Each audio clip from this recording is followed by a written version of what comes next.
Welcome to Still Serving, the VFW podcast, the official podcast of the Veterans of Foreign Wars.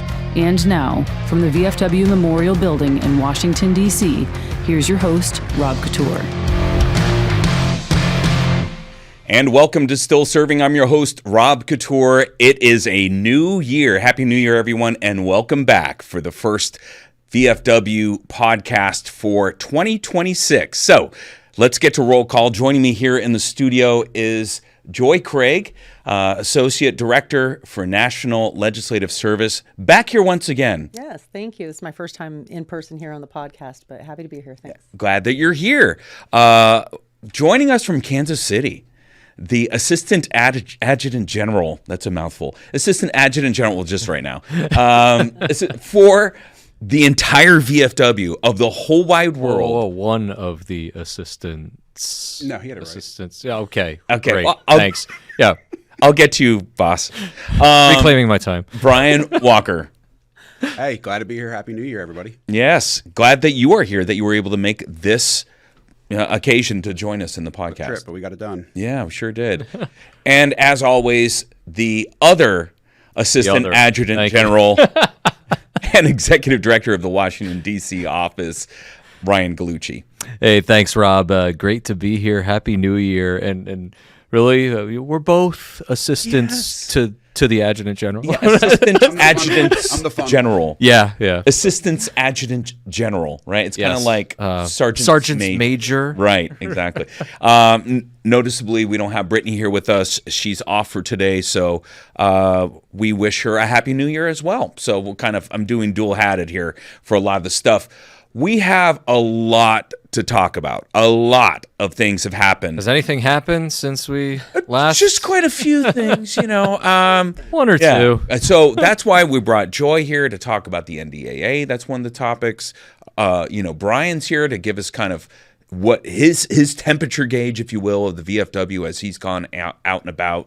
And, of course, Ryan back here in the studio really, really pressing hard with all the meetings that are going on in Washington, D.C., that's for sure. Lots of stuff. We're hitting the ground running here in 2026. There's, as my phone is going off in my pocket, there are meetings, testimony, roundtables. Yeah. The work continues, and we've got a lot on our plate for 2026. Well, we have a lot for this podcast, so if you will, go ahead and let us know what we have for today. All right, the trusty whiteboard, and I want to thank Rob for the assist. This is his handwriting. Oh, man, he didn't want to claim the handwriting. Well, no, because honestly, it's one of those things. If for those who are watching, if you've seen it before, like that looks a little bit different. It's not my handwriting this time. Yeah. So.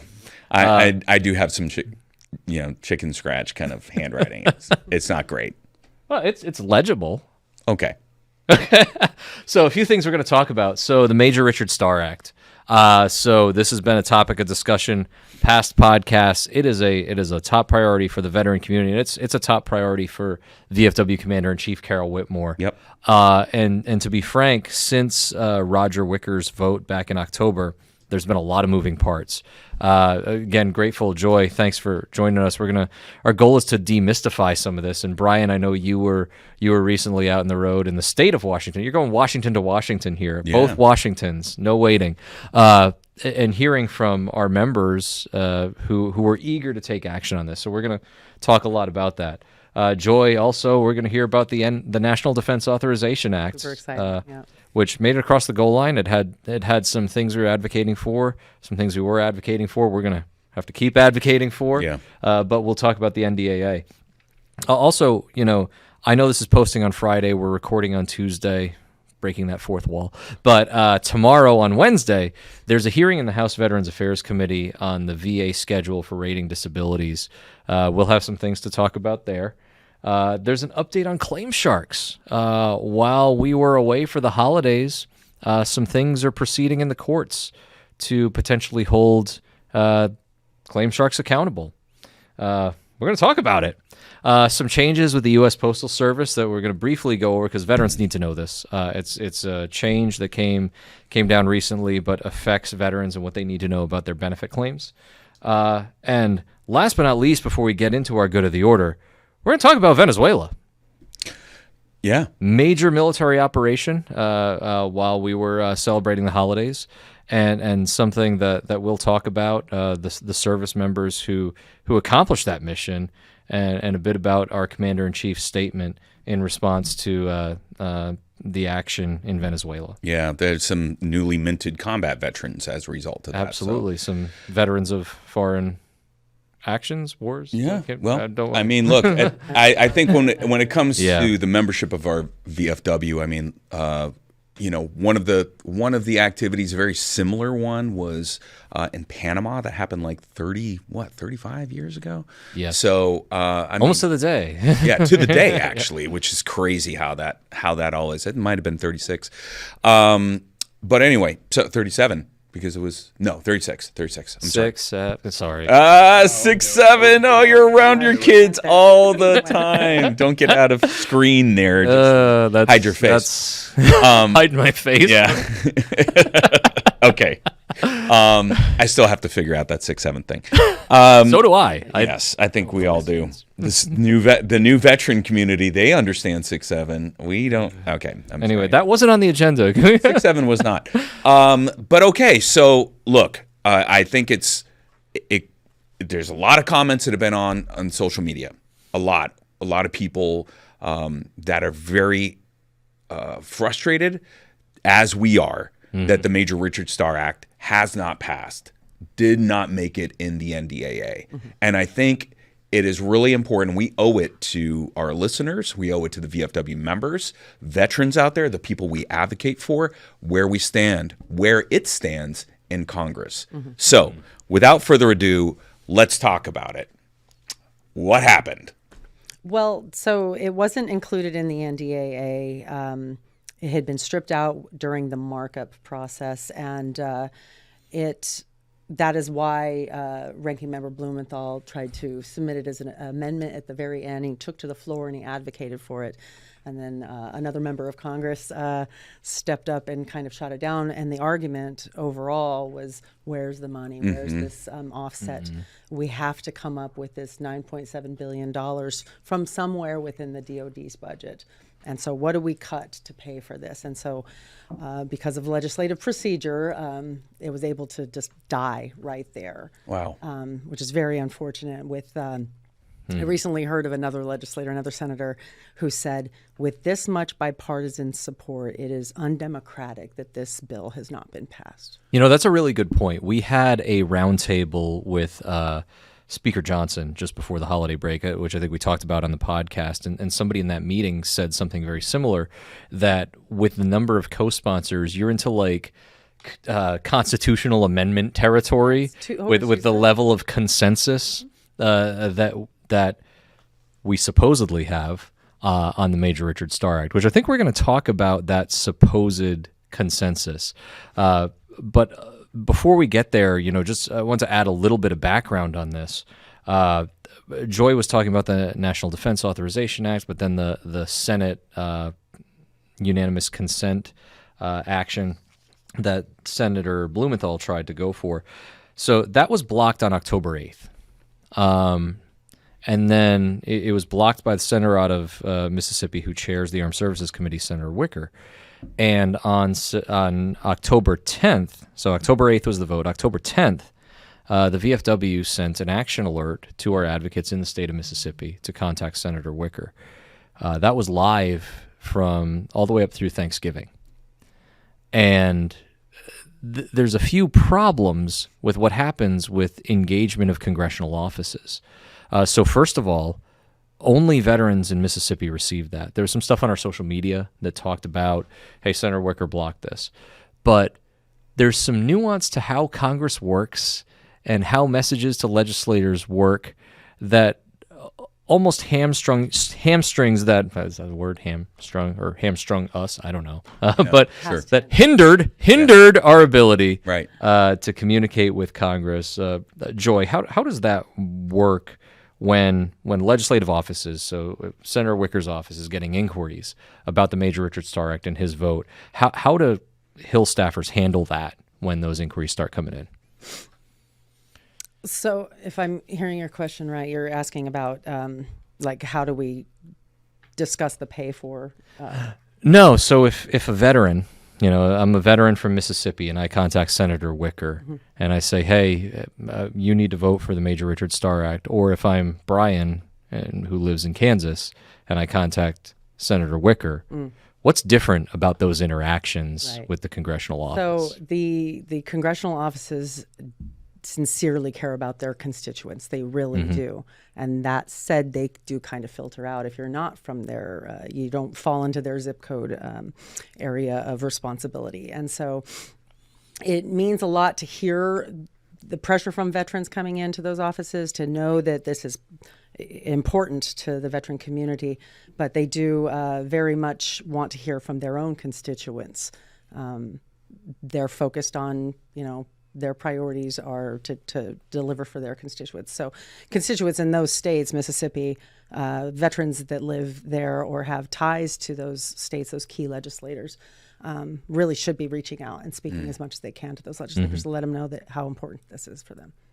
What was the number from that, Ryan? How many people reached out? Yeah, so before the podcast, I reached out to our grassroots director, and she provided me just a summary of that action alert. There were 147 messages that were sent to Senator Wicker's office over that time. But the problem is, if you look at the total veteran and military population in Mississippi, I think that's probably a pretty small number. While I'm sure it caught the attention of the legislative correspondents in the office, it certainly didn't move the needle on the senator's perception of the bill. Yeah. So do you think that is a matter of people not signed up for Action Corps, people ignoring the action alert, or just not, taking action? What do you think it is? And by the way, if you're out there and you haven't signed up for Action Corps, you should absolutely do that. It makes it an easy form to when there's an alert like this, like the Major Richard Starr Act, when it gets to a crucial moment and you need to hit up your senator, your representative, and it's already done for you. So you put in your address, zip code, basically, and it lines you up with who your representative is in the House of Representatives and your senator, and you can hit them up simultaneously for something like this. Or if it's a targeted action alert to one particular person, that's how you can do it. And so while it may seem, I don't know, is that a good number, Ryan, to have that many people contact? I mean, I think you were getting to that. It's enough to get on their radar, but it's not enough to really move the needle, like Ryan said. And I think for us it was decent, but the more frustrating part that I see happening with the Major Richard Starr Act is, Joy talked a lot about there's all of this support all across Congress. Look, 2 years ago at our VFW Washington conference, we had all of our members with then Chairman of the Veterans Affairs Committee, John Tester. We did a press conference right in front of the Capitol. We got to move this. We got to pass it. And, I believe there was a comment during that press conference that was like, oh, well, we got to get more co-sponsors. Like, we got all the co-sponsors in the world. The Senate needs to move on this. Yeah. Now, what I've seen in the years since that is all kinds of different parliamentary tricks to avoid accountability on this. I mean, there hasn't been a hearing on this bill in the committees of jurisdiction. Right. And I think sometimes this gets lost in the public dialogue of it, because we even saw, look, Congressman Bilirakis has been the champion of this since 2020 when it was first introduced. Part of the architecture that the VFW helped develop along with Wounded Warrior Project, Congressman Bilirakis was the champion who introduced it in 2020. And then, so the other day, he's still championing it on Capitol Hill, and he approached VA Secretary Doug Collins about it. The dilemma here is that, even when we appear before the Veterans Affairs Committees, Carol Whitmore is scheduled to testify in March. Yeah. We're appearing before a committee that doesn't have jurisdiction over this. That's a great point. I'm so glad that you brought that up. And I think that goes to the look, I will tell you, I had a phone call. Somebody watched a clip of the last podcast. And apparently it kind of made me look like I was being a little sarcastic. And people say, yeah, you're being smug. If you actually went back and watched the podcast, you see that I get into the, like, why is it taking so long to pass this, asking the questions. And so I think there's a lot of people out, veterans who don't understand exactly what's going on. I'm not, not to patronize everyone or anybody out there listening, but I think that there is, and even for me, I didn't know that until it was explained to me by our national legislative team. This actually doesn't fall into either the House Committee on Veterans Affairs or the Senate Committee on Veterans Affairs. It's actually under the Armed Services Committees of the House and the Senate.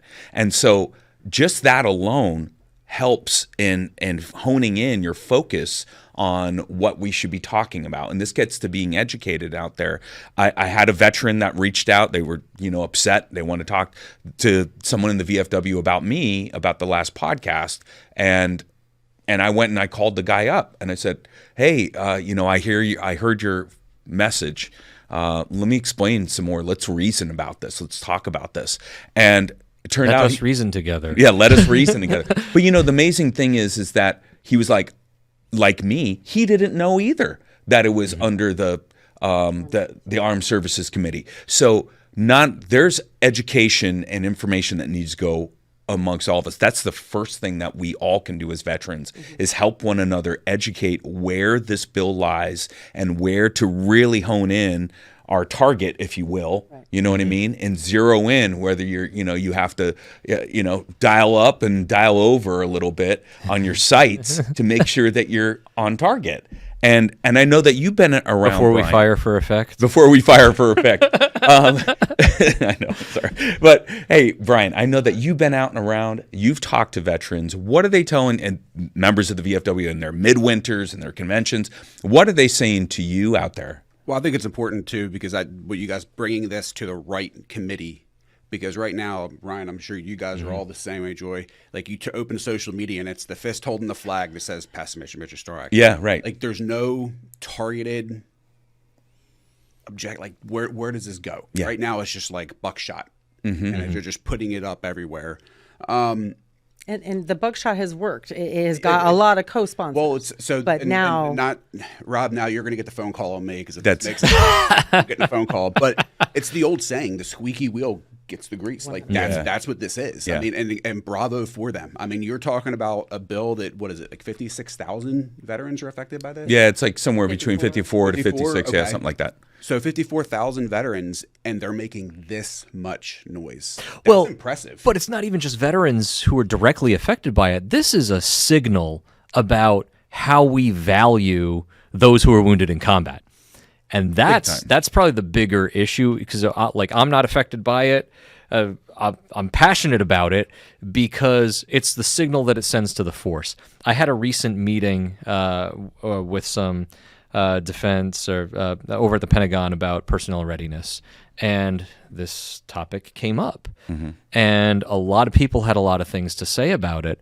And there was a point that was raised by another advocate from a large military service organization, and he basically said to a room that included a number of retired general and flag officers, if we were to look at concurrent receipt policy again today, this is the population we would start with. And there was some squirming, like, ooh, Yeah. oh, you're right. Because the signal, when you have a retired general or flag officer who's collecting both a very generous pension and VA disability compensation, but a 12-year E6, E7 who was forced to medically retire isn't allowed to do the same thing, ooh, that says a lot to the force about how you value those who bleed in combat. Oh, absolutely. and that ties directly to military readiness. Those Yes. personnel policy in the military has ripple effects on recruiting and retention and the propensity to serve, and how, like, Rob and I both have children that are of serving age. Do we want to send our children into the military when there are certain members of Congress that want to erode our promised benefits. When I spoke in Wisconsin, I called this a national security issue because to me, it's exactly what this is. If we're not going to take care of our veterans, we're not going to have a volunteer force anymore. Yep. Well, and this ties into a number of the VFW's major priorities. I mean, when you look at our Honor the Contract campaign, fighting against proposed benefit cuts, when you look at our support for Defense POW MIA Accounting Agency, and you look at our support for the Major Richard Starr Act, the common thread is the signal to the force that if you volunteer to serve your country in the military for an inherently dangerous job, that you will be taken care of no matter what happens. If you're wounded in combat, if you're missing in action, or if your service-related disabilities affect you years down the road. Yeah. That's the price of national defense. That's the price of our security. Well, I absolutely think about that. My son, who just in the fall signed up to be a fire protection specialist in the Maryland Air National Guard, I'm thinking about that. A fellow airman, Brian. A fellow airman. Look at that. I mean, God bless him. Yeah. He'd fallen in his grandfather's footsteps, not his father's. But it's America's most deadliest fighting force. But I will tell you this. That's true. But I will tell you this. The Marine in the room. The Marine side eye from cannot. Side eye from the Marine Corps. That's not the look I got from Dan West, the adjutant general, when I sat in his Holding it office together. and said that. But I will tell you that a fire protection specialist, right? I mean, we all know firefighters. That's a tough job. And there are inherent risks that aren't necessarily associated with combat at all. He could be in a position where he gets burned, smoke inhalation, toxic exposure, any of the PFASs, we talk about that. I mean, it could be, and a fall, any of those things that could damage his body and cut him short from having, a long career if he wanted to do that. And he may not be able to do it. So yeah, it matters to me. It matters to us when we think about that, because it also affects some of our colleagues that we work with. It affects people that are in our posts that matter to us. So to say that we take this lightly, I think is wrong, because it's very frustrating for us as well that it hasn't passed. So I want to circle back to something, because Ryan put it in there, but as the assistant adjutant general from Kansas City, I'm going to say you DC'd it. That's why we have you here, okay? Seriously. Like a bunch of other big words that you use in DC. But erroneous. Erroneous. I don't appreciate your subterfuge. Simmer down. I got pulled into a conversation numerous times, but this time it was in Washington again. I just got back from the other Sunday one. night. Yeah, the other Washington State. And it was, why doesn't the VFW care about the Major Richard Starr Act? Right. And Ryan, you said it, but I want to put it out there, because I looked at this veteran and I said, what makes you think we don't care? And he said, well, we're not doing anything about it. I said, if we wrote it, do you think we'd care? Well, yes. I said, well, the VFW and Wounded Warrior Project are the architects of this bill. Pat Murray, who I stepped in on a Facebook. There was a gentleman I know that was arguing with Pat Murray on Facebook. Given the business, which never in the comments. I said, who do you think wrote this bill? And I believe his response was, well, Major Richard Starr. No.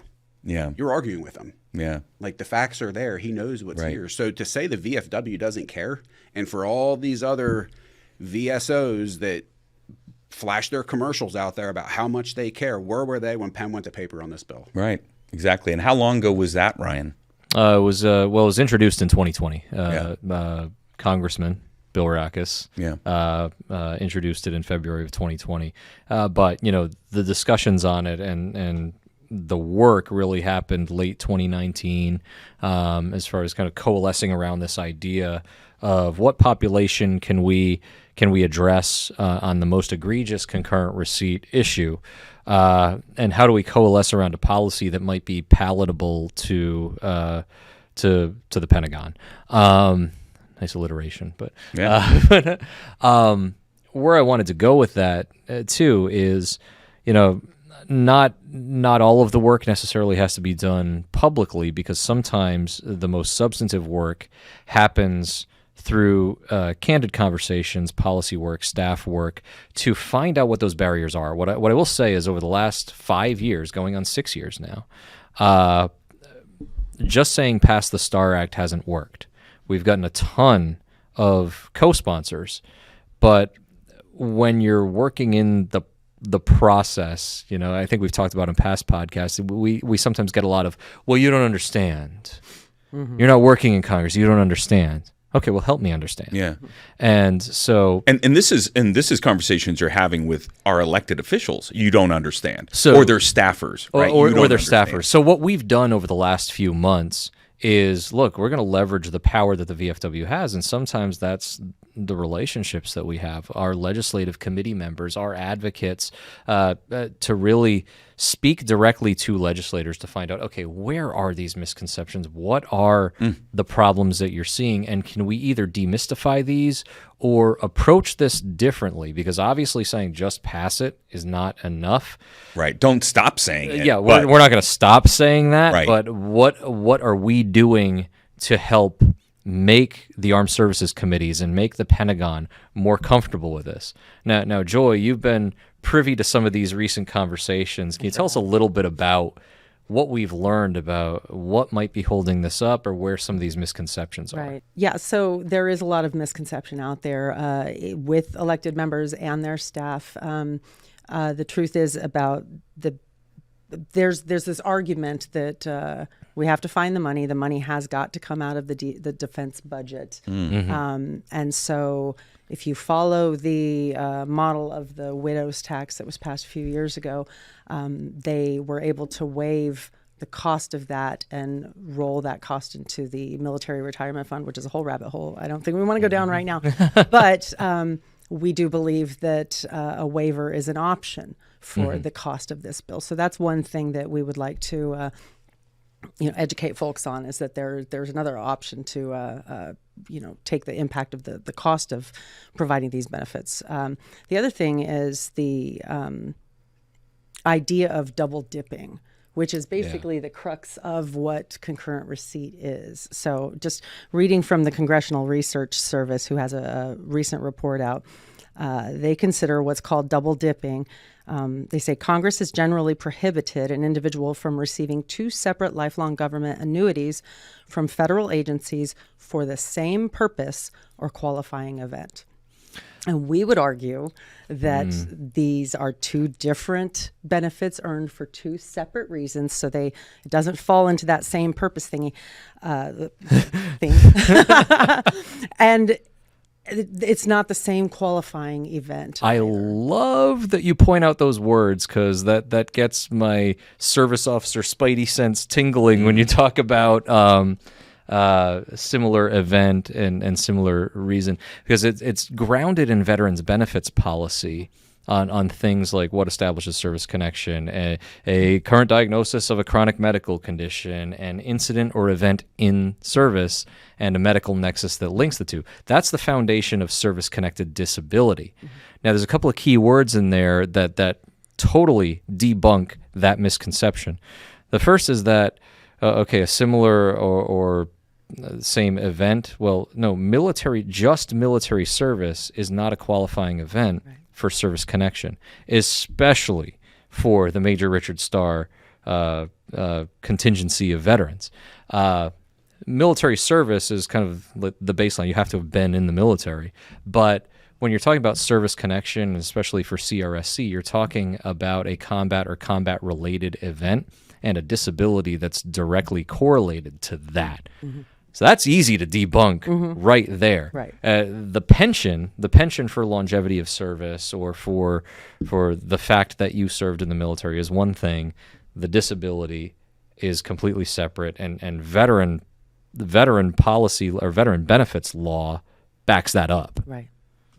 We also heard from a legislator who indicated that maybe passing Richard Starr would be a bit of a slippery slope when it comes, they were equating it to the PACT Act, that the PACT Act, we passed it and then it blew up and it got so big and then the cost is overrun and it was so, and I pushed back and I said that the issue with the PACT Act is that service members are still being exposed to toxins. Mm-hmm. People are still developing these, lifelong illnesses, and then they're going into the PACT Act. So unfortunately, we're still creating members of that cohort. When it comes to Major Richard Starr and these Chapter 61 retirees, We are not really adding huge numbers to that pool. We're not in an active hot war right now. And if anything, I think those numbers will go down over time. And there's something to that notion as well. And look, part of me wants to demystify this in a public forum. So I think, because there have been several conversations like this with legislators, and we've heard grumblings, not just from legislators, but even from defense officials or people who used to do budgeting for the military who have similar concerns. Like, this seems to be a pervasive thought within the armed services realm. So not unique to any individual legislators, but kind of an overarching misconception. Right. But there hasn't been public dialogue on it. Precisely. The Armed Services Committees have not held a hearing on the issue of concurrent receipt in recent years, as far as I know. And it really would do a lot to air all of the concerns and allow advocates and veterans that are affected by this to come and explain kind of why they're wrong. We found some areas in statute where there is room to get this thing passed. And even then, to challenge our perspective on some of these things as well. Have an open dialogue. Look, if you've been watching this podcast, you've seen us talk at length about the Washington Post stories. You've heard us talk about roundtables. But I think the most important engagement we had was the Senate Veterans Affairs Committee hearing to talk about the benefits process. And what was important about that hearing is, it wasn't just VFW gets to go in and talk at length about our perspective and we're right and we're the only ones who are ever right about anything ever. I had to sit next to another witness who is completely opposed to our perspective. And he gets to present his proposal. He gets to present his perspective. He gets challenging questions from legislators. And the same with me in the witness chair. I was challenged on my perceptions on VA benefits. But ultimately, what I think was helpful about that hearing was when it closed out and Chairman Moran from your state, from the state of Kansas, chairs the Veterans Affairs Committee, challenged me, and it was a challenging question. Okay, you've talked about honor the contract and this. What do service members expect when they join? And we got to talk about it. Yeah. And really, I think that argument that we as the VFW have made has won the day as we keep having this discussion on veterans benefits more generally. If we could just have a public hearing on the Major Richard Starr Act where we could air these out, where legislators could ask these questions directly to advocates, to affected veterans, to people who disagree with us. Let's have that. That's what Congress is for, right? Yep. Right. 100%. And absolutely, I think that, so those out there listening, those out there watching, you got to get to know, it's all public information, right? So you can find out if your elected official is on the Armed Services Committee. And go ahead, hit them up. You are well within your rights to contact your representative, your senator, and ask them for a hearing. And that's where you need to focus on. The ones that are on the House and Senate Armed Services Committee are the ones that are going to make the difference and be the ones that are going to ask for a hearing or call for the hearing, rather. Yeah. I don't know what. And look, that's exactly right. And what's interesting is over the last couple of months, with some of the conversations that we've had with legislators, we're looking to take a different approach to this. And so last weekend we notified our legislative committee that we have a plan of attack based on the intel that we've gathered coming into the new year. It's not going to be as straightforward as tell your legislator to vote for the Starr Act, because what we've learned is it's a bit more nuanced than that. Joy, can you walk us through what we're asking our advocates to do now? Right. With the Starr Act. So now we're going to, it really does depend on where you live and what, whose constituency you are part of. But if you live in an area, there's going to be an action alert coming out soon that you can send messages to your representatives, your senators and your House members. And depending on where you live, If your representative is not a co-sponsor of the bill, it will ask them to co-sponsor the bill. If your senator or your representative is a co-sponsor of the bill, it will encourage them to tell the Armed Services Committees to hold a hearing. If your members are on the Armed Services Committee, it will specifically say you need to hold a hearing on Major Richard Starr. We need to have sunlight shed on the issue of concurrent receipt, and specifically the Major Richard Starr cohort, those Chapter 61 retirees. Yeah. And because none of these things really happen in a vacuum. I mean, even the Major Richard Starr Act, we did link it back to a little bit of what we're talking about with the Washington Post article. And honestly, I think a hearing helps some of this, because even our organization, we have a resolution calling for full concurrent receipt. And we talked a little bit about this in the Senate hearing and some of the roundtables, that the way it's structured right now is a bit of a perverse incentive to seek higher benefit ratings. It's really a hard thing for us to discuss as advocates, because but one of the things that we're concerned about is, let's have a level playing field. Let's have equitable benefits for service. Yeah. And the offset starts at 50% or higher for longevity retirees, like the comment I heard at the recent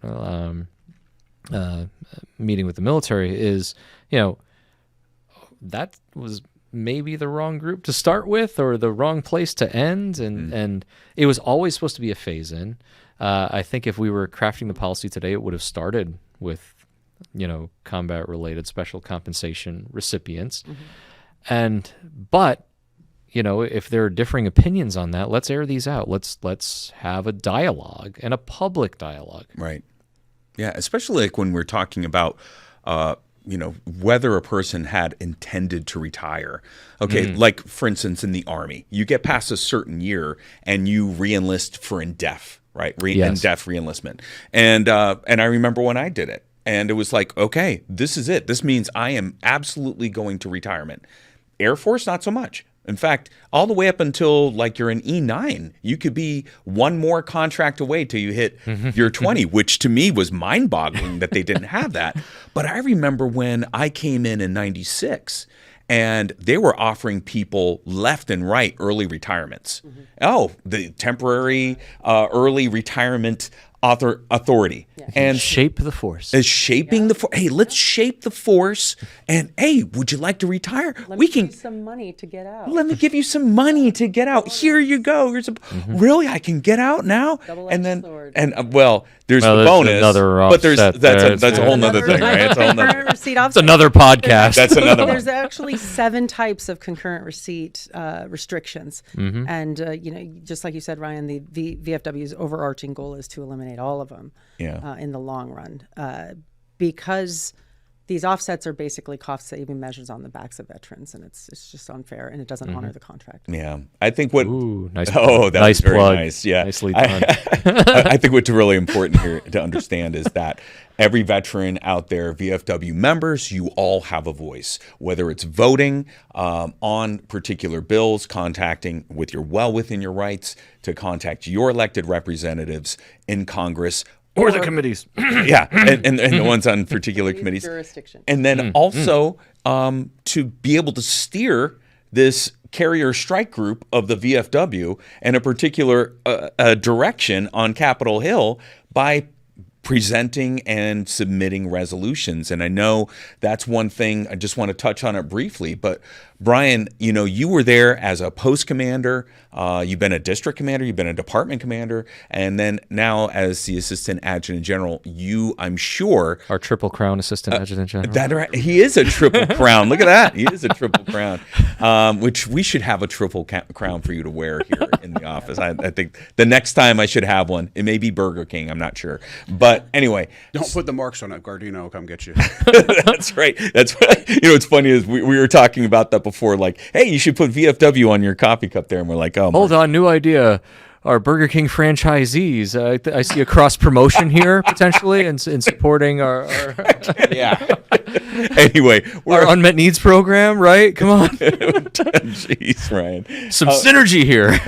Yeah. But, members can absolutely submit resolutions to get after what we're doing up here in D.C. So is it an easy process? Did you do that when you're a commander? What was it like back there? So I've never actually done one, like submitted a resolution myself, but I've seen it done. Mm-hmm. And I will tell you, one of my favorite things here is from the new people that have just gone to their first convention, the past few years.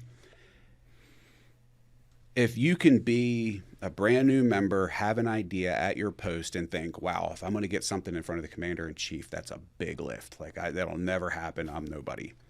If anything's been proven the past few years, is that the members run this organization. Yeah. There is no backdoor hidden things going on. It is the members run this organization. It goes to a floor vote if called upon. So if you want to pass a resolution, you go to your post. Talk with your post commander, talk with your quartermaster, talk with whomever is your trusted advisor within that post. Talk with them about your idea. You'll put that on pen and paper. Once it passes your post, it goes to your district, then the state. Then it makes its way up to Kansas City or D.C. And it's looked at those two offices and then put in front of committee, and they vote on it at convention. Yeah. If it's going to go through or not. And so there is a way for somebody who's been a member, I'm just going to throw a number, say 6 months, to make significant impact in this organization. But what I would say is use your resources that are around you. We have a DC office, Joy. They could reach out to you guys. Yep. You can help. The Kansas City office can help you. Because there's nothing more than we want is to see this organization grow and to do the right thing. At the end of the day, that's all we want to do is the right thing. But with that, Rob, I'm going to steal a little time. Feel free. And just ask, because we talked about this a little bit before we started recording, Ryan, and Justin's a buddy of mine. He's a member out of Texas. And I asked him, he's out of all my buddies, he's probably my most vocal when it comes to Major Registrar Act. That's a bold statement around the VFW. I know. Well, a lot of vocal. Yeah. In my circle. Yeah. Now, the immediate past department commander Eric out of Tennessee, he's eligible for this also. But I asked Justin. I said, send me on Facebook. I said, message me, if you want me to bring something up. And he did. Now, I had to clean it up a little bit. So, Justin, I apologize. You were talking grunt. I'm Air Force, so I had to clean it up. If you guys don't know what grunt is, just throw some F words in there. Yeah. Figure it out. So you whittled it down by 3 sentences. Yeah, and then I added the rest. You had to take out some adjectives. But it's, his thing is, and this has come up before, that the DOD has failed 6 audits and can't account for millions of dollars. But the veterans are being shortchanged. Yeah, this is a little bit more of what's happened in some of the STAR Act meetings, and the advocacy roundtables that we've had that still aren't hearings. We need a hearing. A hearing would be a great place to talk about these things.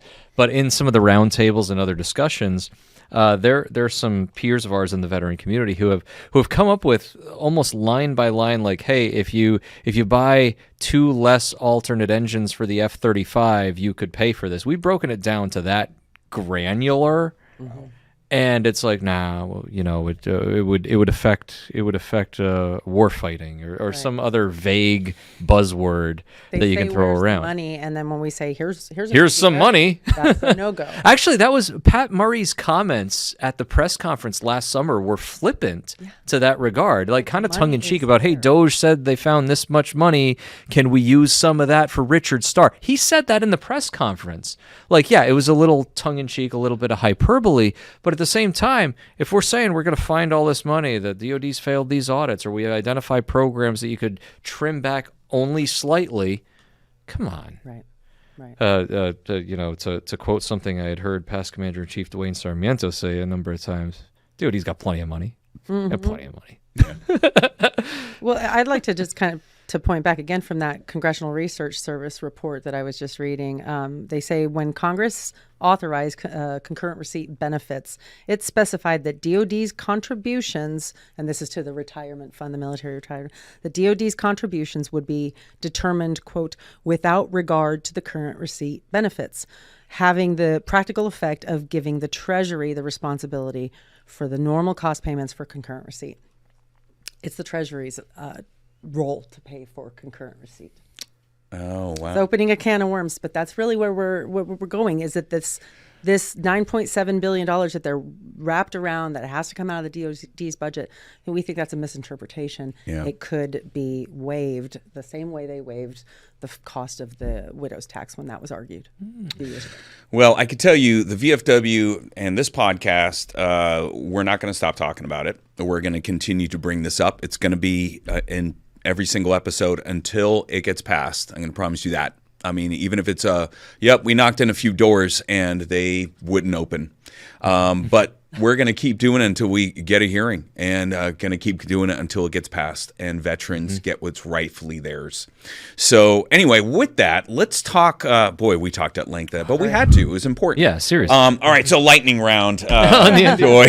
Lightning round on the NDAA. Yeah. So there's a lot of things that were in the NDAA that got passed. Right. And I would, as our audience, would sure like to hear about some of the goodness. The wonderful National Defense Authorization Act. So this is one of Congress's must-pass bills every single year. I had the pleasure of reading 1,259 pages of this bill. Dang. So much fun. Some light reading. Yeah, light reading, late weekend reading. What did you do over the holidays? You don't want to know. But what the National Defense Authorization Act does, it authorizes what the Defense Department can spend its money on, what its priorities will be.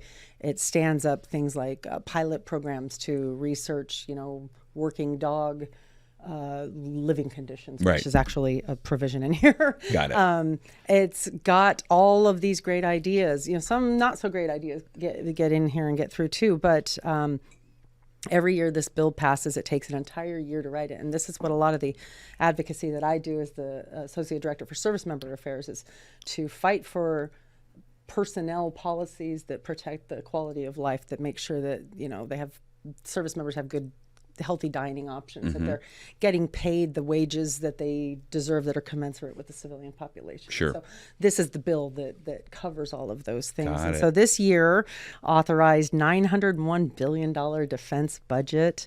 It did include a 3.8% pay raise for troops. All right. Let's hear it for the troops. Big deal. It is. It did set the troop levels at 1.3 million active duty service members. Is that active duty, Guard and Reserve, or just This active? says active personnel.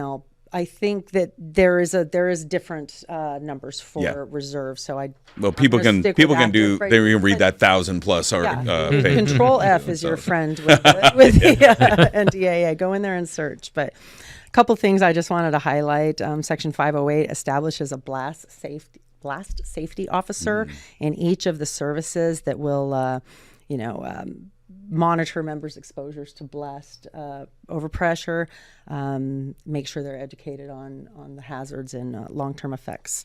Okay. The women's initiative teams have been restarted. Each service will identify or put together a team that will identify and address barriers to service recruitment, retention, and advancement for women in the armed services. Okay. Great thing. There is now Section 545 details mandatory training on government ethics and national security law for all service members. Oh. It's weird. I thought that was actually something we all did. I mean, we all did code of conduct and everything like that. And maybe it was because a lot of us, boot camp. It was basic boot camp, and then that got reiterated right as we were getting ready to deploy. Right, of course. And then if you're a commander, you should get, everybody in an area of responsibility should get some additional training throughout their contract. Don't use the government credit card for Oh, man. Section Young 6. specialist Couture could tell you stories about that. But anyway, go on. This expands access for commanding officers to have legal advice, at the ready if they need to make a decision and they question that. But a couple things that didn't get in that we were really pushing for was to codify access for our veteran service officers to get into those transition courses so that we can offer our BDD services, and that didn't. We'll keep pushing. We'll keep pushing. It was called the TAP Promotion Act, but we're going to get it back in to this next year's version. And look, we made progress this year to get it in the base language, 100. and that was a big deal. To get progress is progress. Yeah, and you got to get a base language of both, and we'll be in a better position. Noted and taken for action, sir. Yes, but.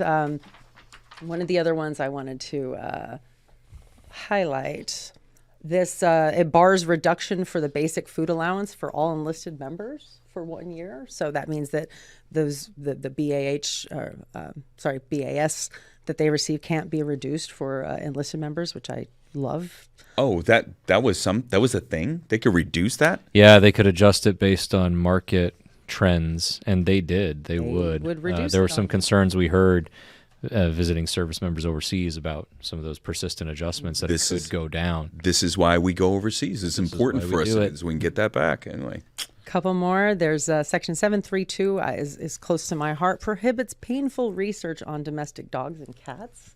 Apparently that was a thing, but now that is ended. I appreciate that. There will be a study on the prevalence and mortality of cancer among military rotor wing pilots and aviation support personnel. Very important in the rotor wing. The fixed wing community has a bill. The rotor wing community needed some parity there. There will be a study on the psychological effects of and mental health effects of unmanned aircraft systems in combat operations. And this speaks to moral injury, which is a conversation that comes up more and more in the advocacy space. It's moral injury is not talked about enough or researched to the limit to the point it should be to inform legislators on that enduring takeaway from military service. Yeah, I will tell you this. This is during my time when I was in uniform. I went and visited when I was on the Joint Staff. We visited a base out in Nevada where you have some of those remote aircraft pilots. And yeah, you look at their setup and it's like, wow, that's the most expensive video game setup ever that you've ever seen. It's nothing. It is not a video game. Not a game. This is not Call of Duty. This is not any of those things. And you think, oh, well, no, they are taking lives. And there's something to that. Like you can't dismiss how somebody feels taking life. You have to. It's personal. You know, we're in the military. We're out there to seek and destroy the enemy. We have to do that, and win our nation's wars. But to expect someone to go out there, take out a terror cell or a vehicle because they're in order to do so, not knowing exactly, you have your intel on who's in there, and then right after their shift go coach soccer. Right. Like there's got to be something there. And I remember when we went, there was a chaplain that was there in the command brief, and we were kind of wondering, oh, why is a chaplain here? Well, let me tell you. And that was the first time back in late, it was probably 2017, where I heard the term moral injury. Right. And it was like I had not really at that point considered the effect it had for some of these guys and gals that are out there, and they're doing this mission, which, okay, so they're not in combat, but they are doing the things of combat. Right. Just not in the environment, right? And though they may not be in the mortal danger of if they were on the ground or in a cockpit flying over over the area, it's that, you're right, the way that you're then expected to interact, like you just go to the grocery store and act like that didn't happen. Yeah. And it's the remote warriors, the remote pilots that are making a lot of noise and bringing this to the national conversation. But moral injury affects so many service members. Yeah. My specialty was aviation ordnance in the Marine Corps, and I remember. I thought about the impact of those bombs a lot of times, and I didn't forward deploy, but it resonated with me, and that. In the Marine Corps, we say I was in the rear with the gear, but a lot of our frontline infantry troops, they witness things that are atrocious, we were talking before we started recording about the Lioness program and the FET teams. I had a female Marine that came back from the female engagement teams, told me some horrific stories, and it may not have been in a firefight where she was pulling the trigger, which she did do quite a few times, but it was some of the things she witnessed. And that resonates with service members, and it should be considered by Congress and by the VA when it comes to disability and recognizing those disabilities. It's a huge contributor to PTSD. Well, okay. Well, that's great. I mean, I'm glad to see some progress on some of those things, and we'll keep at it when it comes to other topics and other things that we'd like to see come out of the National Defense Authorization Act. But it's not over. I mean, there's still the Defense Appropriation Act, which gets fun and which not. Before we move forward, Joy did hand one off to me before we started filming. It was Section 573 about information sharing to support individuals retiring or separating from the armed forces. So that may sound, that's a lot of words, but what does this mean? So for years. Okay, Brian, do you want to read this and tell me what it means? No, but can you put this in English? Probably not now. No, but what does it mean? So it's been a priority for the VFW and a number of organizations about information sharing with state Veterans Affairs agencies. And, sometimes DOD, the military has been very, they hold information very tightly for obvious reasons, OPSEC and things like that. But to allow for information sharing with state agencies, until this NDAA, it was an opt-in. Now it's becoming an opt-out, so that when you transition out, it's not contingent on you if you just want to let it ride and let this information go forward, sure. But if you don't want it to, then you can say no. This is something that I remember advocating for on the Department of Labor Advisory Committee like a decade ago. And so it's first of all, it's a bit jarring to see that it's still an issue, but it's also a relief to know that it won't be moving forward and that we're better positioning transitioning service members to have access to programs and resources in their communities when the uniform comes off. I mean, it's a very small section of the NDAA, but I can't be understated about how important this is. Positive ripple effects coming from that, for sure. Well, good. All right. Well, look, we got to move on within this, or we've only got two topics. But look, so one of the things that we had talked about, we talked about different things. Benefits obviously come, disability ratings, all those different things within the VA come directly from service. Some of those things were addressed, and especially that last one you brought up, Joy, which is really important. But there's going to be a hearing. There was a hearing from the time this drops on Wednesday. Now, this is a VASR-D. That's an acronym for VA Schedule for Rating Disabilities. Yes, for you Kansas City folks, and everyone else that doesn't speak DC language, I guess, or VA language. Yeah, but yes. A VA acronym. VA acronym, right? Oh man, they just couldn't let that. Each branch of service has acronyms, and they're all different. Yeah. And then you get to VA, and they also have different acronyms. They do.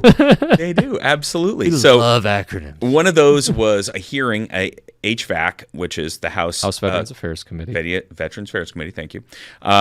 Hearing on the VASR-D. And what was really noticeable in this one is not a single VSO that has accredited service officers or claims representatives was represented or asked. I don't know about asked to be a witness, but they weren't a witness there at the hearing. Ryan, your take. Sure, yes. So the VFW submitted a statement for the record. Mike Figlioli, our National Service Director, submitted a statement for the record.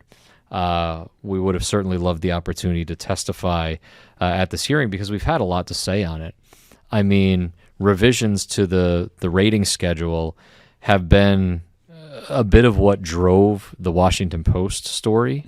And look, before this podcast, I read through the submissions for record for that hearing. The witnesses are VA, obviously. They should be there. That makes a lot of sense. But other than that, it's the Government Accountability Office, RAND, which is a think tank, and then Iraq and Afghanistan Veterans of America. What's tough about this is even in IAVA's statement, which kudos to Iraq and Afghanistan Veterans of America, they wrote something very similar to what we wrote. That how come no accredited representatives or people who utilize the VASRD every day on behalf of claimants are appearing at this hearing. Yeah. So the only community organization that's appearing at that hearing is also saying what we say in our statement for the record, like, hey, you know, you have a wealth of accredited advocates, and it wasn't just about the VFW. I would love, you know, with everything we've said on Honor the Contract, would have loved for the VFW to be invited, but no American Legion, Yep. no DAV, no National Association of County VSOs, no Wounded Warrior Project, No PVA. no Paralyzed Veterans of America, no National Organization of Veterans Advocates, NOVA, which is the trade association for accredited agents and attorneys. I don't know how you can have a dialogue on the rating schedule without having anybody on the dais who can speak to its practical application. Right. Well, it sounds, not to be dismissive of IAVA, I mean, great organization, but it seems to me like they just wanted to check the VSO block without really looking at the research. And kudos to Dr. Hunter for what she said. Yes. Which to me is like, yeah, they're paying attention. You're not just going to let them Yeah. sit in without commentary. Seriously, though, a shout out to Dr. Hunter. Thank you for seeing what we saw. Yeah, exactly right. and for carrying forward that message. Because, look, Mike's statement is pretty strong, and it speaks to, you know, first of all, some of the substance behind the rating schedule, because I was actually disappointed in what I read from Rand and GAO, because they're still implying things about, is this an individual disability model or an average impairment model? I'm throwing around a lot of words here, but words. You know, there was a military.com story that talked about how VA benefits are grounded in tort law. We actually talked about this on a podcast back in November. Yes. We said the same thing. Yeah. This is resolution of a tort. It's workers' compensation. It's something similar to that. And what Mike said in his statement was, look, you know, whether a veteran thrives with a service-connected disability or not, it doesn't absolve the U.S. government from addressing that tort. Yeah. Nothing in Rand's statement or the GAO's statement acknowledged that. Rand's actually went so far as to talk about, well, you know, if the government decides that it's an individual disability program or an average impairment, that's dangerous. That is just outright dangerous, because there's a lot of people conflating disability. Yeah, the Washington Post did it. Well, they're on disability. No. This is not disability as you're thinking of disability insurance, like long-term disability, or even Social Security disability insurance, SSDI, which is an individual-based actual impact program. Yeah. Like this is resolution of a tort for an inherently dangerous job that we all volunteered for, knowing it was dangerous. Right. It's it's basically like a physical and mental illness and injury compensation is really kind of like what it would be. I saw somebody comment on that, like, hey, we need to get away from this disability name, because it's not necessarily disability at all. The Marine Corps veteran who wrote the military.com piece, she spoke to that too. That, like, look, that's the word we use. And it was really funny reading that story, because I remember when I was with NVS, we would talk about that in NVS training. Like, look, when we're talking about dispelling myths. Yeah. And one of the biggest myths that we see with claimants is, well, I'm not disabled. And one of the things that we would train to is, look, that's just the word that they use. That's just the word. If you can think of a better word, maybe we'll use that. We've started saying, look, service-connected compensation, service-connected conditions, because disability is so loaded with misconceptions. Right. That even like major influencers are circulating online, and like, recently, oh well, you won't believe how many 100% disabled veterans are working. It's like, well, because they can. This is resolution of a tort. Not workman's comp. No. And veterans are to go down that myth that if you're disabled, you can't work. That's a misnomer. That is, correct me if I'm wrong, but the reason that these disability compensation was given out is to offset the amount of income that the service member or the veteran would have earned if they were full-bodied, if they were not If injured but by the if service. but for yes, if but for the injury. Yep, that was the legalese that was given to me by somebody who's much smarter than this on this than I am. Yeah. But you're absolutely right. So we're doing everything in our power to make sure that narrative doesn't take root. Because also, when you're talking, one of the reasons is average impairment, and we would have loved to talk about this in a hearing. Our statement did ask, we need another hearing on this. Yeah. Because there's some misconceptions on even what that means. So even if, all of us we're employed, right? And I've talked about it, I'm a service-connected veteran, but I'm employed. But there are other things about average impairment that you don't factor in. Right. Life insurance is almost disproportionately expensive or unattainable for service-connected disabled veterans. We are likely to have to leave the workforce sooner, which means our average earning capacity is lower. Yeah. And then, if but for the disability, what line of work would we be in? What would we be able to do? That's why it was settled on average earning impairment. It bothers me so much that this narrative seems to be taking root, and we're going to do everything to make sure the VFW has a seat at that table. So Ryan, I want to jump in there real quick because you got something. I told a story a while back an Irreverent Warriors event, and they asked me to come in and speak. And I worked for a company in the insurance industry, and I had not, because I'm service connected now, but at that point I was not. And I was starting my therapy, going in and see the doctor. And they had said it every Monday morning at like 7 or 8 a.m.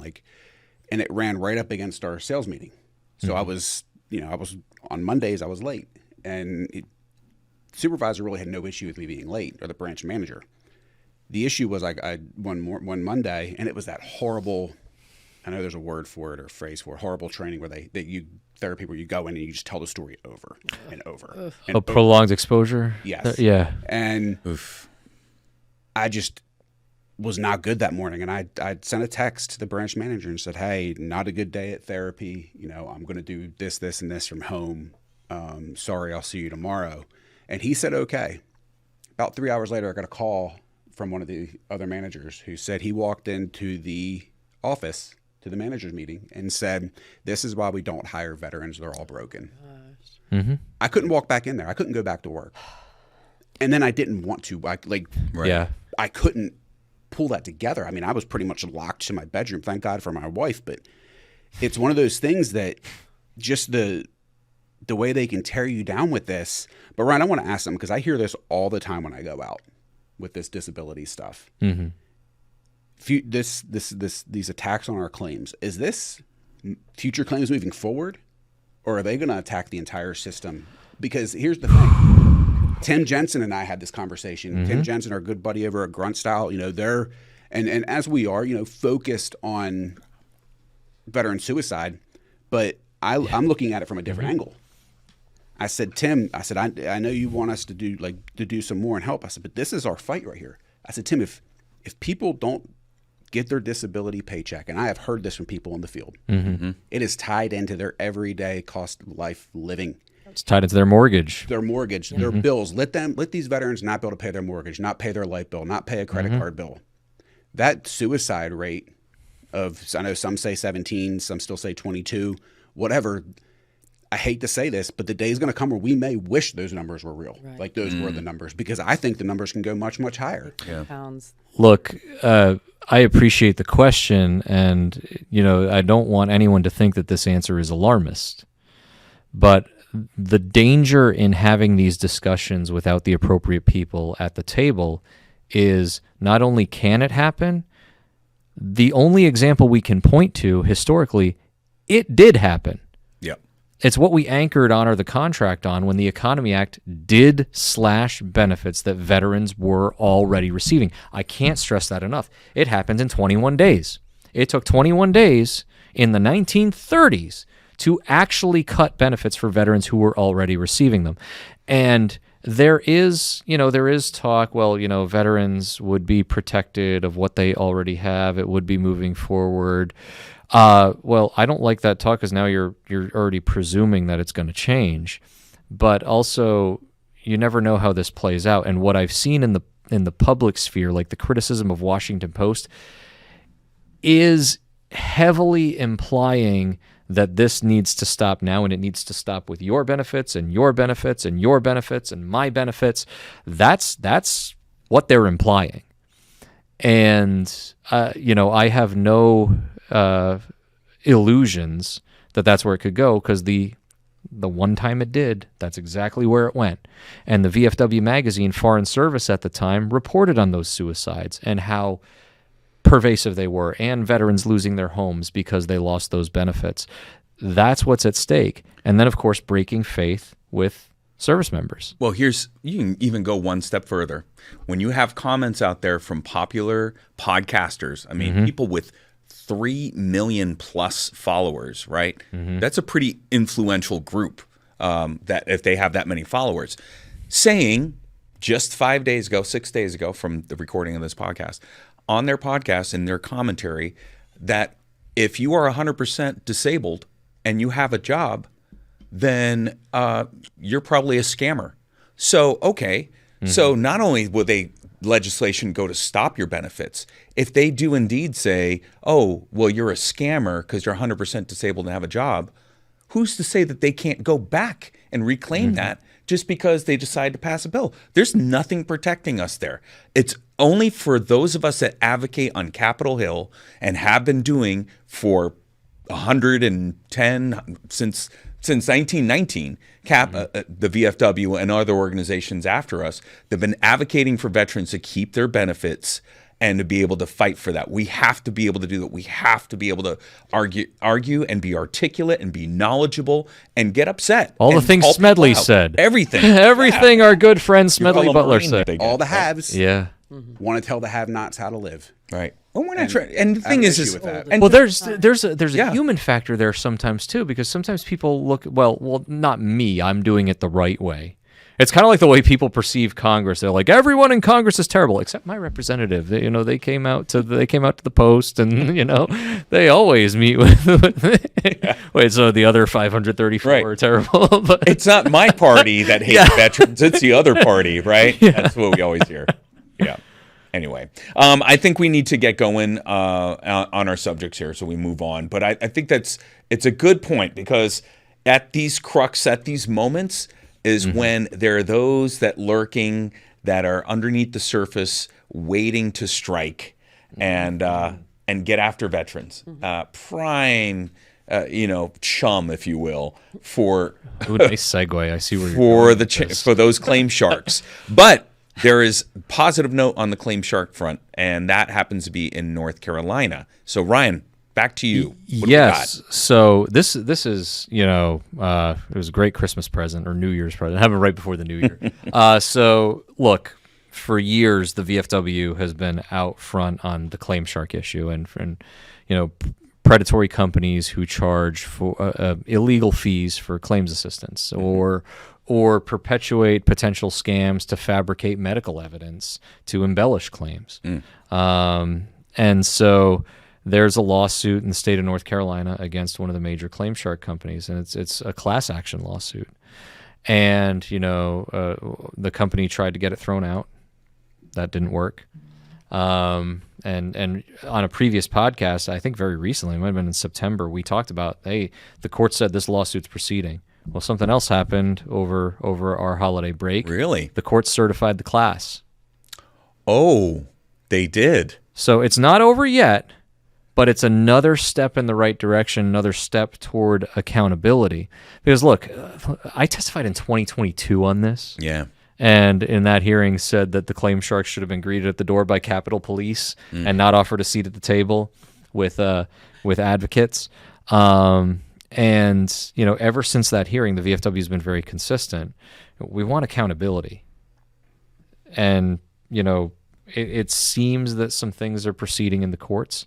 There are some other ones that our general counsel is tracking related to other claim sharks who may be facing accountability in the near future. But the fact that this lawsuit first proceeded, and now that they've certified the class, it's like, this is what we were talking about. Yeah. from the jump. And the dilemma here too, to your point, and about, or Rob, you talked about it too, this perception that veterans are scamming and this, that, the other. When we look at the claim shark issue, one thing we need to be very careful of is that with how aggressive the marketing was, a lot of the veterans who may get caught up in this or may be accused of potential fraud down the line, they're victims in this too. Yeah. I mean, I still get targeted ads from some of these companies on my social media. And if I were, if I didn't do the work that I do, it's enticing. Yeah, it sure is. It is enticing. But there is a difference. And I want we all often talk about the detriments of going with a claim shark. But what are the advantages of going to an accredited representative, Ryan? Tee that one up. Here's a softball. No, the advantages of going with an accredited representative are multifaceted. Yes. So the first, which I know we'll segue into the postal update Thank here you. shortly. Yeah. But before we get to that one, so working with an accredited representative, first of all, we're statutorily obligated to understand the claims process. Not statutorily, regulatory obligation. Under 38 CFR Part 14 articulates that accredited organizations, agents, attorneys have to be familiar with the rating schedule, with VA regulations and benefits law, and we have to consistently renew that training. So we have to understand how benefits are delivered. The other one is we do take limited power of attorney. So if you're talking about this issue with a claim shark, one of the tragic things is that if a veteran is accused of fraud, like so let's say VA reviews your rating decision and says, "Oh, we don't think this evidence is valid," that's on you. That's on you as the veteran. Right. That company has a lot of deniability. Even in the contracts that we've seen, we didn't tell you to lie. Oh, they didn't even submit it, right? They gave it back to you. Yeah, I gave it to you. You submitted that. I didn't submit anything. Isn't that crazy? Which is also included in part of the lawsuit in North Carolina. But, that's one of the arguments there. But when you work with an accredited advocate, we are the power of attorney, and that also puts us on the hook for doing the right thing or the wrong thing. So it's peace of mind that we are a professional who has a professional certification, and also our name and reputation is on the line with your claim as well. And then the last one is the tools and resources we have at our disposal. Because we're accredited, we have access to electronic systems. We can view your claim file. Right. We take HIPAA and Privacy Act training that's mandated by the federal government. We have to take that, and it's the government training. Yeah. We have to access these systems. We have to pass an Office of Personnel Management background check. This isn't a fly-by-night type of thing. This is a very meticulous process to make sure that we handle your information responsibly. But last but not least, that also means we can submit it directly to VA electronically in a timely manner. Yep. Which is the segue to our next. That's exactly right. See, now you're getting it, Ryan. This is kind of where I've been going. But yes, so could you submit your claim on your own? Sure, you could, right? You could, but you don't have the access to be able to file those things like an accredited representative could do on your behalf. So here's a new rule that just came out in December, on December 24th of last year, that throws a monkey wrench. And for those of you we're seeking clarification. Potentially, we're seeking clarification, but potentially throw a monkey wrench in how you do business, especially if you go through snail mail. So the U.S. Postal Service said on December 24th that a new rule took effect that clarifies the postmark date no longer represents the day you dropped your letter in your mailbox. So we used to always think you put it in the mailbox, that's it, I'm good. Whew, man, I got it out the day that it's supposed to go out. Well, like me and my taxes every single year. Yeah, exactly. Well, this is one of those things that gets affected because now the postmark date is when it gets first processed by an automated machine at a regional facility. So it's not your postman that does it, it's the regional facility. So you can imagine, okay, so maybe your mail gets picked up at a local mailbox and it gets to a regional office because you live in a big city. If you're rural or Let's not even go to foreign for our veterans that are overseas, how difficult that could be of when it gets processed. So we're seeking clarification on that. We'll give you guys an update. But operational efficiency, those are some of the transportation gaps and internal purposes of why they did this. But here's the risk to us veterans. Tax returns, so keep that in mind. Mail-in ballots, legal documents, and rent. Ryan, you talked about that before. I mean, can you imagine? Oh, my gosh. And then also, like, for VA claims, if you're doing that on your own and you're sending it, oh, man, it may be a while to get there. So there are some things you need to go to your local post office. If you're overseas, go talk to the mail, the overseas post office that's there. If you happen to get a chance to go on base and do that, or wherever you might be, or look up on their website and see what that means for you. Really important. We don't want anybody out there to not be informed. That's why we're putting this information out. Yeah. I might reach out to someone from the USPS to see if maybe bringing them on, or like do a little interview with them to talk about what this means for veterans. I'm sure they got a veteran liaison somewhere. Yeah, because some of this is practical with how the Postal Service is consolidating certain offices from your local post office, certain services to regional hubs, because a lot of things can be done electronically now. Yeah. So it's likely a way that they need to do business, but our duty is to make sure that veterans are informed of how this affects them, or what they can or should do electronically or with an accredited advocate. Yeah, so super important for everybody out there to pay attention to, and we'll get you more information. But talk about delivery. Well, hold on. Oh, Before we move on, I'm going to... no. Go ahead. But one more to talk about that. I did want to give a shout out to the VA Deputy Secretary, Dr. Paul Lawrence, because he did a video about electronic submission for VA claims. And some of it relates to this. He didn't explicitly say it, but he talked about, if you put in the mail, especially toward the end of the month, you could forego a month of benefits. That's why electronic submission is always best. So kudos to VA for putting out that message, especially the Deputy Secretary to take the time to put together that video to tell veterans what you need to know. We're going to keep amplifying similar messages because, again, sometimes working through an accredited rep who can do those things electronically for you is going to be the best way to go. Yeah. So speaking of delivery. Yeah, speaking of delivery, I tell you what, our last topic that we have, the U.S. military did not mail it in. That is for sure. As I know. That was terrible. All these things go into my mind, right? But they definitely delivered Nicolas Maduro to justice in a New York City courtroom. Sorry, it's so bad, Rob. These transitions are awful. But anyway, I wanted to, we wrote a letter. Our commander-in-chief put out a statement, really, just congratulating, regardless of where you stand politically, the men and women in our armed forces. Holy smokes. If you think they're weak, that you got another thing coming. You got another thing coming. The speed in which they did that operation, Absolute Resolve, unreal.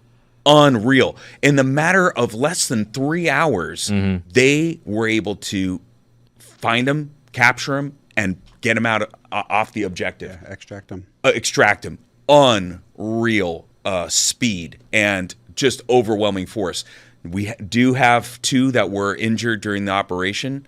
I think that's the count of our U.S. wounded, injured, right, and recovering soundly over in was it BAMC, which is Brooke Army Medical Center in San Antonio. But wow. And so our commander-in-chief, really, these are newly minted, war veterans, veterans of foreign wars, whatever you want to call it. And we can't go on without acknowledging that, which just happened in between these 2 podcasts. I do want to put a pin in that, though, and make sure to encourage the Department of War and Congress to recognize that officially as a combat. Thank you. Because we get outreach from VFW members saying, "What about Honduras? What about this? What about that?" And there are Bosnia, the difference between Bosnia being in the air and being on the ground, 2 totally different categories of service. Yep. And to clarify that up front with this being so recent would be a good step forward in protecting those service members for their future claims when they eventually. Well, yeah, absolutely, and even just the proper recognition of what they were asked to do. When we reached out to the commander in chief after the raid became public and started coalescing around, okay, we're the VFW. We got to talk about our military. We got to talk about this, especially in today's hyper-partisan, everybody looking to fire daggers at one another about public misconceptions. Like, look, we looked back at things like the raid that captured Manuel Noriega in Panama, just cause, or even the raid into Pakistan to get Osama bin Laden. What was crazy about this was, something always goes wrong. Yeah. Usually. There's always something, right? Sure. Like, we lost a helicopter in the bin Laden raid, 15 days to get... Panama was not Noriega. ours. Yeah. And there were Americans who gave their lives for that mission. That was what was so... Wow. That I think that sends a strong message to our adversaries. The rest of the world, 100% it does. I just, we have had resolutions in the past, one for like the Armed Forces Expeditionary Medal for those that were in Poland and the eastern flank of NATO.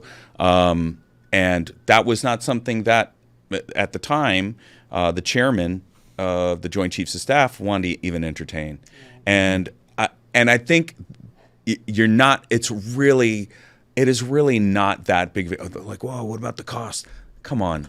Like, is that their go-to on everything? We want fiscal responsibility, but just give them the letter, and what are we talking, paper? You could do it electronically. They can go purchase their medal, but it's the recognition. It sounds awful. They shouldn't. I know that. You should at least give them one. They should give them one. Give the first one. Give the first one's on us. Okay, I'm sorry. I shouldn't have said You've got to buy your mini medals. The mini medals. Go buy your mini medals. Right. But what were you going to say? I'm sorry. Oh, I'm probably lost my train of thought. No, but it's very important.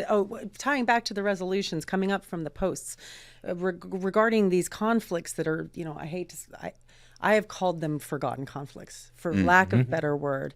I would love to see a resolution come up from the membership saying we need to recognize, these cohorts of veterans that really do exist out there, and also clandestine service. Not necessarily an overlap with the VFW, but there are a lot of Americans out there who have fought in and been boots on the ground in areas that were not officially recognized, who are suffering with their service connected, the injuries and the moral injury and all the other things we talked about. So those skirmishes, and this one, I think Joy, if you're a member out there watching this, Joy has just challenged a member in a post to put together a resolution to bring forth the commander-in-chief. So let's see if it happens. Maybe we get a bunch of them. Happily proofread that. Yes. For you. Yeah. Wouldn't that be awesome? We can help with that. We can help with formatting. Absolutely. We've had departments do that very recently. Department of Pacific Areas reached out to our admin ops team just for some formatting clarifications, and that's how this is supposed to work. Yeah. That's how the VFW works. That's right. There was a reading up on our VFW history, which we do a lot lately. Yes. I was looking up some older resolutions and past national conventions, and I came across a quote, and I wish I'd have written down who actually said it, but it was basically, decisions are made by those who show up. Ooh. And I'm like, oh. I like that. That's a good one. When you're talking about our national convention and the members run it, you saw it as a post commander. Yeah. How are decisions made at this post? You got to be there and vote. Yep. If you don't vote, you can't complain. Yeah. Well, I think that's also, look, we don't necessarily go into the nitnoid where you are as a member, but, I was a member at large for a while before I decided to get with the post. But a lot of the reason why is not, hey, thank you for being, people were like, hey, that's great, you're a VFW member, but you don't get to vote. You're not part of the decision making that happens to your community locally. Be a member of the post and you can vote. You can have a say within this much larger organization, which is kind of weird as someone who works for the organization itself, to know that I could submit something that would affect me. But I think that's when we look out, when I talk about my son, when we talk about people that we know that are young veterans, that there's a pop-up conflict or something like this, and you know what? They should be recognized. Right. And if they decide to be a VFW member, great. But even still, I think the recognition is important. Yes. Could a member perhaps propose a resolution to create a unique qualifier, ribbon, badge, medal for these types of actions? I guess they could. Right? We've had them before. It kind of like the whole purpose of the Armed Forces Expeditionary Medal is to cover those conflicts that aren't covered by a specific campaign. Yeah. But we've seen actions like this in the past, smaller military actions. Yeah. Well, it's an officially named operations. Yes. I'm sure that there's going to be something. But I mean, to keep the heraldry from having to come up with a new one every. We do have a current resolution on Honduras to recognize Honduras at the Armed Forces Expeditionary Medal. Mm-hmm. There's other conflicts that are not recognized by that resolution or by Congress to make sure that those veterans are included. So there's the call. So good job, Brian. You came here and you spoke to our members and did exactly what you wanted to do. So that's awesome. Check. And actually, he looked right at the camera and did it too. So. Did he look at the right camera? He did look at the right looking camera. At my camera. Right. Look at that knife handing. I worked for a Marine too long. Yeah. Well, you've got the assist. Yours has a little screen there. I did pop your screen out, Ryan, but then it shut down. So I don't know what's going on there. All right. So boy, this has been a long one, but we had to. There's a lot of stuff that we need to discuss. So, saved rounds before we go to the good of the order. Anybody? Oh, geez. That's kind of the good of the order, I guess. Yeah, isn't that the good of the order? Yeah, it is. No, we hit it all. Yeah, we did. So since you are our guest, Brian, and you don't often come here, we're going to, defer to you for the first good of the order. So what do you have for us? This is a tough one. So over Christmas break, December 29th, Betty Frankie, who's a long staple in the VFW. I joke with her. I had many nicknames. My most popular nickname for Miss Betty, was Miss Betty, and then I also called her Muscles. Miss Betty was all of 5'2", 100 pounds, soaking wet, but she didn't have to say anything, and she could move something because I would go over there and move it for her. So she was Muscles. But unfortunately, on December 29th, we lost her. 47 years with the VFW. I used to joke with her. She had been there 6 months longer than I've been alive. She served under 47 commander-in-chiefs. Whoa. The change she had seen in this organization, and she wasn't a veteran, not a member, but deeply dedicated. I can't tell you how many times when mail would come in, she would come in with a veteran story and tears in her eyes. We gotta try to help them. We gotta do what we can do for them. Like just every single time, like just an absolute saint. So we're going to miss her. I know Dan and Mark back in Kansas City are looking for a way to honor her, and there's some things on the table that'll be coming before the council. So I'm excited for that, for her name to be stapled in that building forever. Well, I tell you what, it would be a fitting tribute. I mean, she's a woman that I tell you what, when it came to travel, and she was super protective of the commander-in-chief, whoever that may be, their travel, even Carol, our current commander-in-chief. And if you tried to throw something in that schedule, you were getting a phone call from Betty. Yes, you were. And I've been on the receiving end of a few of those. Me too. But we all loved her to death, and she'll be truly missed. So our condolences to her family on the loss of Betty. But thank you for bringing that up. Yes, sir. All right. So over to you, Joy. I'm going to lighten it up a little bit. Okay, go I ahead. want to give a shout out to female Army drill sergeants who are now authorized to wear the campaign cover for the first time. And I guess they're doing away with that bush hat. And I call it a cover because I'm a Marine. The Army calls it a hat, so the campaign hat. But it harkens back. I joined the Marine Corps in 1991. My drill instructors wore a red scarlet cord that was braided on their shoulder, I think the left shoulder, and that distinguished them as a drill instructor, while the male drill instructors at the time wore that Smokey Bear cover that is so iconic. It was until 1996 that the commandant at the time was General C.C. Krulak, authorized women to wear the campaign cover. And when I went to DI school in 2000, I served as a drill instructor at Parris Island from 2001 to 2004. That campaign cover meant everything to me. It's still on my wall. I still got the plaque. It is iconic, and it's a rite of passage. Yeah. And I'm just so glad that these ladies in the Army now get to experience that. Right. And now they can take the edge of their cover and just knife it into the forehead of those young boots. And recruits, rather. It leaves a lasting impression. It sure does. It's and a temporary impression in the forehead, I guess. Hey, it's an all-volunteer force. They asked to be there. Yeah, that's right. Get what you get. Don't thank me. Thank your recruiter. Okay, well, thank you for that. Appreciate it, and kudos to those drill sergeants out there. What do you got for us, Ryan? All right, I have two things. First of all, for the good of the order is a gift. Oh, and it's for you, Rob. What? And it's from the VFW store. What?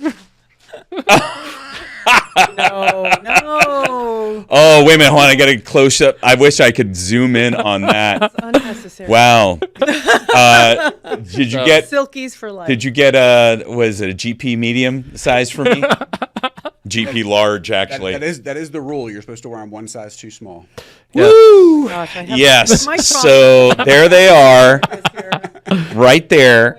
I don't know if I'm going to wear these on air, but at the next... our partners at Grunt Style and Irreverent Warrior. Our next Grunt Style. Thanks, Brian. That's right. You braved it. Man, that was a hilarious commercial, by the way. I got to give that up to you, Brian.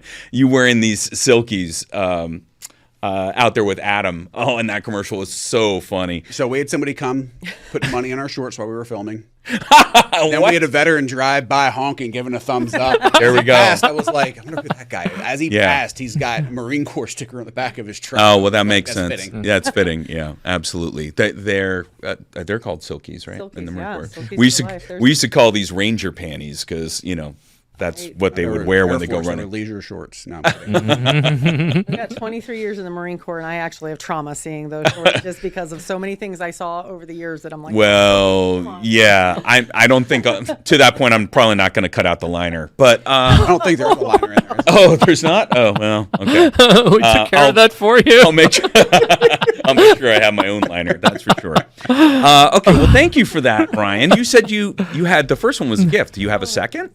So second is potentially was just watching the New England Patriots win a playoff game on Sunday night, and I got a text message from past Commander-in-Chief Dwayne Sarmiento, who's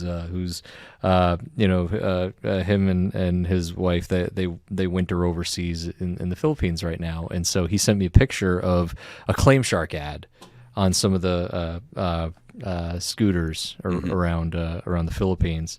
And I'm like, oh, what the hell? And so I started going back and forth, and this is to you, Dwayne. I am serious. Send me how much that costs, because I think that we can undercut this Claim Shark. Oh yeah, and we can put some "Don't Feed the Sharks," because it was Commander-in-Chief Sarmiento who coaxed out of Senator King for Senator King to say bullshit in his hearing about. We're really focused on "Don't Feed the Sharks," so we're seeing some progress. And thank you, Dwayne, for reaching out about that. I hope there's a way that we can undercut them.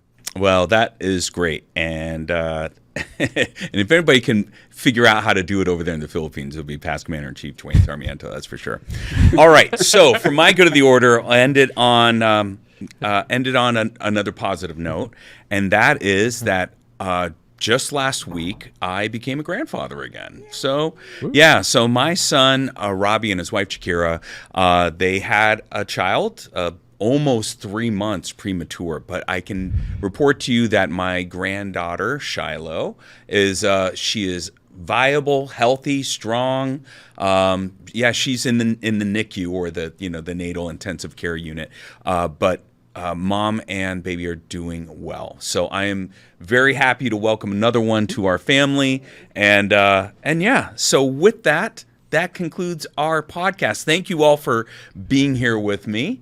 Thank you for having us. All right. Thank you. And thank you out there for joining us on this week's podcast. Remember, when it comes to the VFW, we are still serving. Take care. Thank you for listening to Still Serving, the VFW podcast.